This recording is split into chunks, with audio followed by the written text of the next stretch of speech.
Hello, everyone. Welcome to the Horror Realm. I'm Travis Bruce, and today we're doing another indie horror spotlight.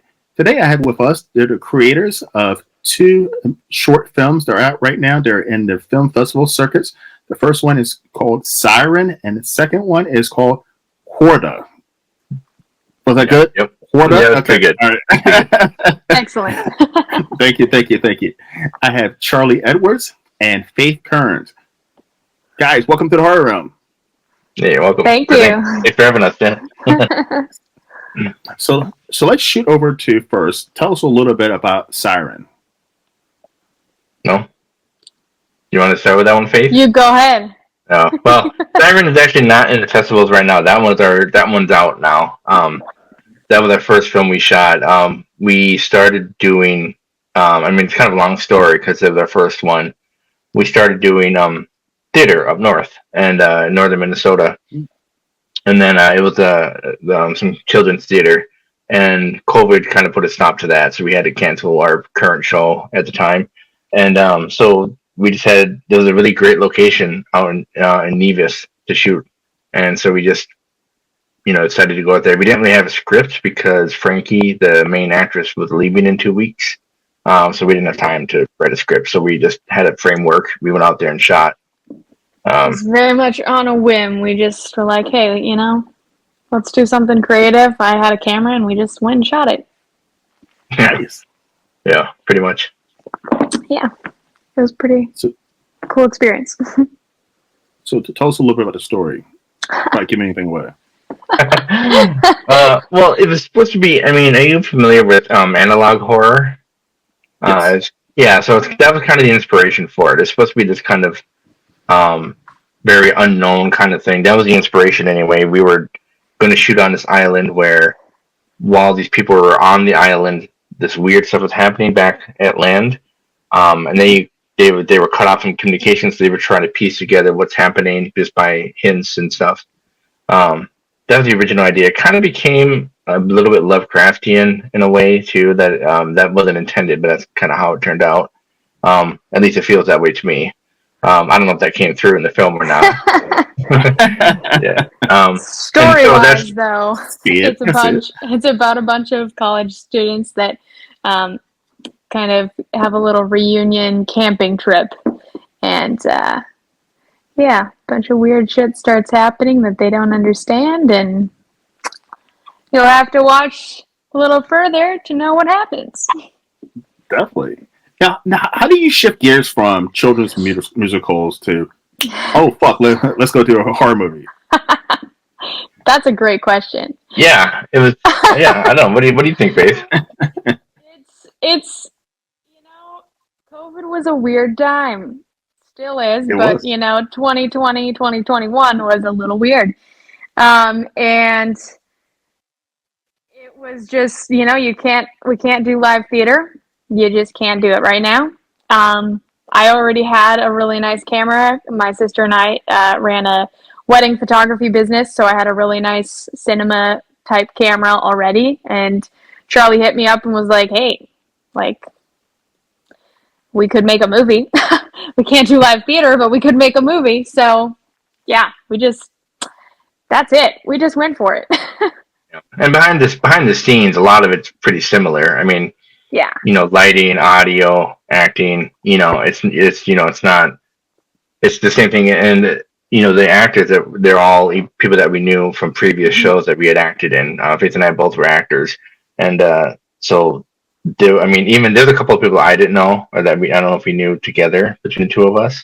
But everyone worked really well together, and so it was really kind of chill and low key. There's a lot of stress. It was very stressful, but as far as collaborative, there was no drama. We just kind of got our stuff going. Well, there was drama, but not from the people. Not from the people. Yeah. Yeah. Now, I'm assuming that you both were horror fans. That's why you decided to jump into the horror genre. No, I'm a horror fan. Yeah, he's a horror fan. I am not I can't handle any of that stuff. But it makes for a fun, creative process. So I'm not a huge horror movie watcher, but doing it's kind of fun. But she did her homework. She watched the first Evil Dead when we were doing that. Yeah. Yeah. So That's about as far as I can go. But that's interesting that you actually say that, because I've introduced a lot of indie horror filmmakers who say, I'm not a big horror fan. I've never watched a horror movie. And I'm like, well, how the fuck do you get into making horror movies? Like, that's an interesting thing to do.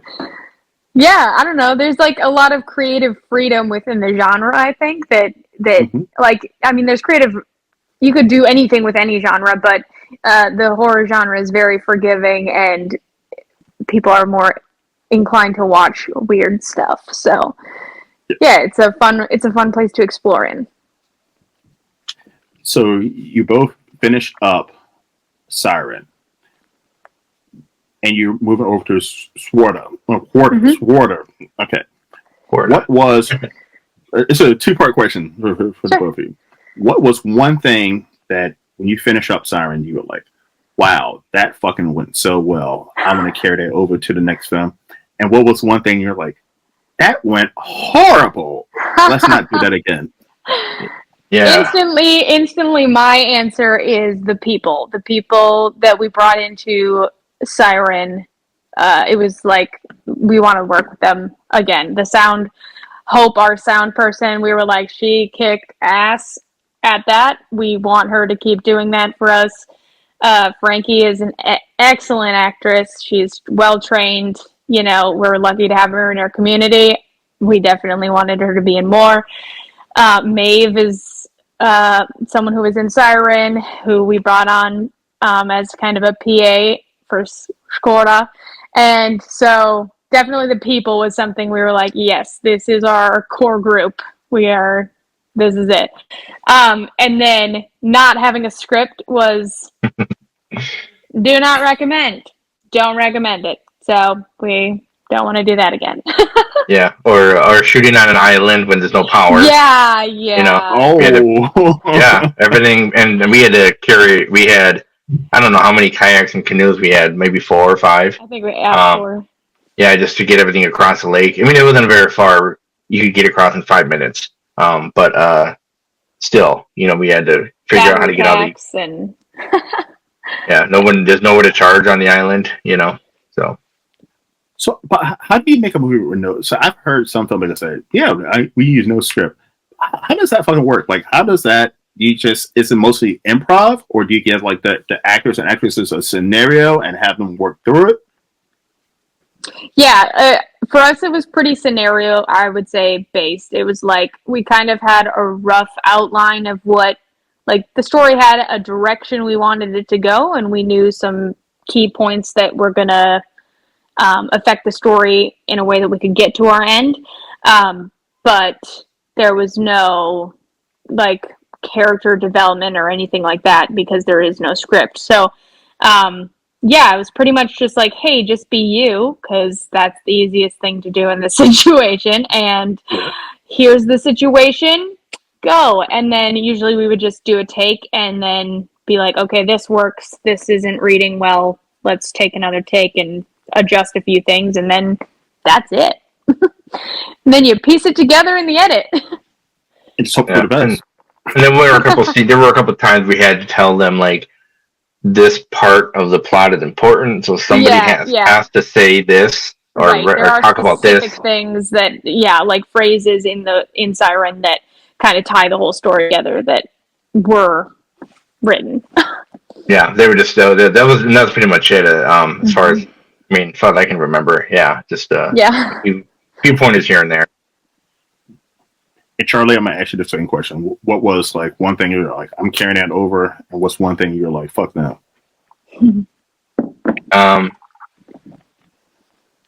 Well, I mean, we did have to. There's a lot of things we weren't prepared for. We didn't even have a field recorder, so we didn't. We were, that's audio between theater and film. That's the one thing that's a little different. I had to drive down because at the time I live in Minneapolis now, but at the time I lived up in Park Rapids. About a 4-hour drive, and so I had to drive down to the cities and get a field recorder and drive back the same day, so we could record audio out there. And then we didn't have a blimp or anything for wind protection, so we got lucky with the wind. because there's only one Mostly, scene that yeah. one scene was ruined by the wind. The rest of it was pretty good. So I don't know. I mean, I guess I would say on the one hand, the technology stuff that we had to learn was kind of the bad stuff. But now that we've learned it, it's kind of a good thing. So I'm not really sure. I agree with Faith definitely about the people because yeah, I mean I think that if you're working on a project with multiple people, I mean this wasn't an easy shoot. I mean we were out there till 2 or 3 in the morning most nights. I mean in the middle of nowhere, so it's really dark out there. The water at night is just completely black. It looks like oil, and bugs. Bugs weren't too bad. Surprisingly, we got lucky. It was in fall. And yeah, but that's a lot of stress to put on people, and to have nobody complained. There was a nightmare situation that happened where it's kind of a long story, but I made a mistake or something, and it cost us the rest of the shoot for the night, and everybody was like, "Yeah, it happens. It's no big deal." There was no blaming or anything. At least not to my face. Yeah. So I mean, to have the right people makes the project so much easier. So yeah, I definitely agree with that. And then yeah, I would say we have a bad habit of shooting at night. I think maybe because it's horror. I don't know. So that was a challenge too. So I would say I would leave. It would be nice to get out of the outdoors and have more control. So I'd say the nature part of it was to leave behind. Even though the next shoot was twice as hard. We did not leave it behind for SKORDA, but we did for the film that we did this summer. So we got indoors. Mostly That's indoors. Good. Yeah. All right, so I'm gonna ask a fun question. Okay. Faith, I'm gonna start with you. What is one thing? So, I mean, you two are a team, to your partners. What is one thing about Charlie that you're like, wow, he's a rock star at that? I kind of wish I had that skill or that trait. And then Charlie, I'm gonna ask you the same question. She's gonna have to think long and hard. Oh man, you might have to get back to me on this one. Oh man. No, it's actually pretty easy. So Charlie is very good at, he'll probably say differently, but I think he's pretty good at coming up with ideas and running with them really well, and finding ways to make weird ideas work in a script situation, I guess. There was one night, actually the night that we were brainstorming ideas and we came up with Cora, Charlie came up with 3 other script ideas in the same night, and we just picked one and ran with it. And then the second one, the script is written. We're just waiting for the right time to do that one. So I mean, it's just he can pump out ideas, which is helpful. That is helpful. Yeah. Charlie, it's your turn. I think with Faith, I've even in the theater days, and it's carried over to film quite a bit. Is her ability to direct people, the whole people element, because I think that, I don't know. I mean, if you consider all the theater stuff we did, I still think that the film we shot this last summer was probably the most stressful out of all of them. And even in the middle of that, 2 or 3 in the morning, everyone, even when we were doing the children's theater, and even now, 90% of the questions are being directed at her. Some people ask me questions, but it's really we'd have to know what face is. It's her thing here. And I don't think I've ever seen her get frustrated at someone for that. Even though, or she is, you don't see it. She doesn't take it out on that person. So, and then that, and being able to get a different performance out of them, because I know that if I was directing a person, I'd be a lot more lenient. Like, oh yeah, that's good. I can't remember how it looks, and I would just move on. Where I know she, pushes the actors to get a better performance, or she notices something that was off in their performance that I wouldn't have seen. And she's able to get it from them without being condescending or a diva. So, that's awesome. Mm-hmm. Now let's shoot over to your newest short film, which is SKORDA. Tell us a little bit about that. Well, so that one started. You've heard the story. I think it was in England. I think that story of the Devil's Hoofprint or whatever, where it was like a single hoofprint that went all over the place. It's not started with that. I will. I don't know how much I should say about the finished product versus what we were intended. Don't say what we intended. Just talk about the finished product. So, yeah. So it's exactly how we pictured it. Exactly. Yeah. Nothing ever goes wrong in film. Perfect. Yeah.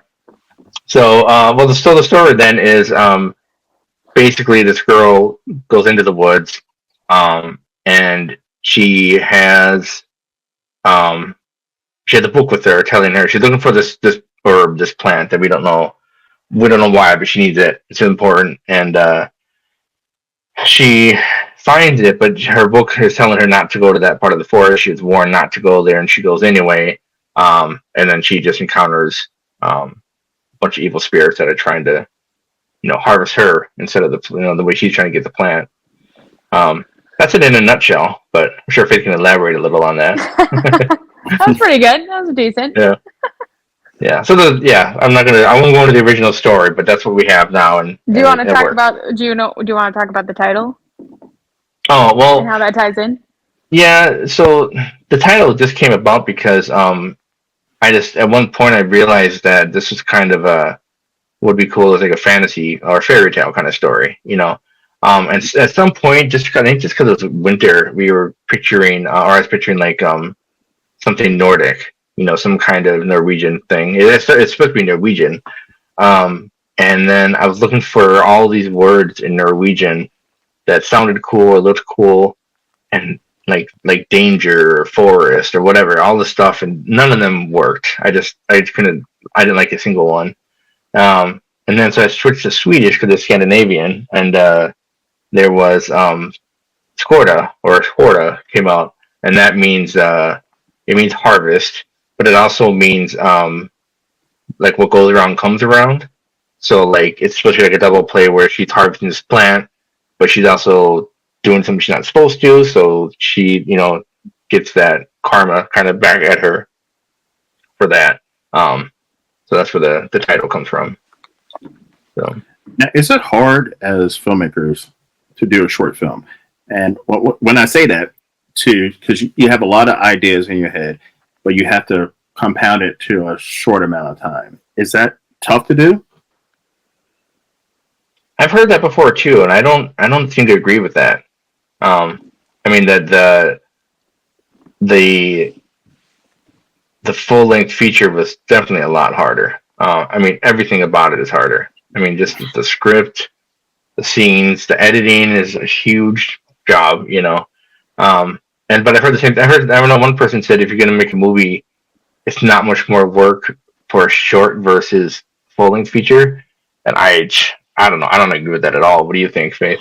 Yeah, I think for a certain type of filmmaker, that's probably true. Like someone who goes out and like rents the equipment and has to find, a space to shoot it in and all that kind of stuff. That's not really our style. So I don't think. Like, if we're going to sit down and write a short, we know our parameters. We stick to the parameters, so it's not hard. If we're writing something and it feels longer than a short, then we just turn it into not a short. It's, I think we're pretty good about recognizing what stories are supposed to be shorts and what stories aren't. So it's just listening to the story and where it wants to be taken. So I would say no. I don't think we have struggles with that. I mean, if you go back to Siren, that was supposed to be a 10-minute movie, and it should be. yeah, it probably should be. We've learned a lot about editing since Siren, and if I will be going back to Siren one day and re-editing that thing down because I watch it now and it's just like, oh. But I still want to reshoot it one day. I want to do it from the ground up, do it proper because that location is so nice, So yeah, there's definitely I don't even remember what the question was, but yeah. Re-editing. That would be good. For Oh yeah, Re-editing full length versus the short. Oh, that's right. Yes. Now, is there a project that you guys have sitting up on a table or something? You think it's your masterpiece, but for whatever reason, you're not ready to put it out there yet? I don't know if I'd call it our masterpiece. We did shoot our first feature this past summer, and we're working on editing it right now. So who knows if it's a masterpiece or not? We sure don't right now, but it's a work in progress, and I think it'll be good. It's a mockumentary, so not in the horror genre, but okay. Yeah, and then the big challenge with that, we were both actors in it. And so that's we were doing acting and you're running around doing stuff, and suddenly you got to switch gears and remember your lines. So it was a challenge for sure. Yeah, I don't know if it's a masterpiece, but that's our next project. And then we have one other script that I would definitely put in the horror genre that Charlie's not so sure about, but I think it's gonna be the one.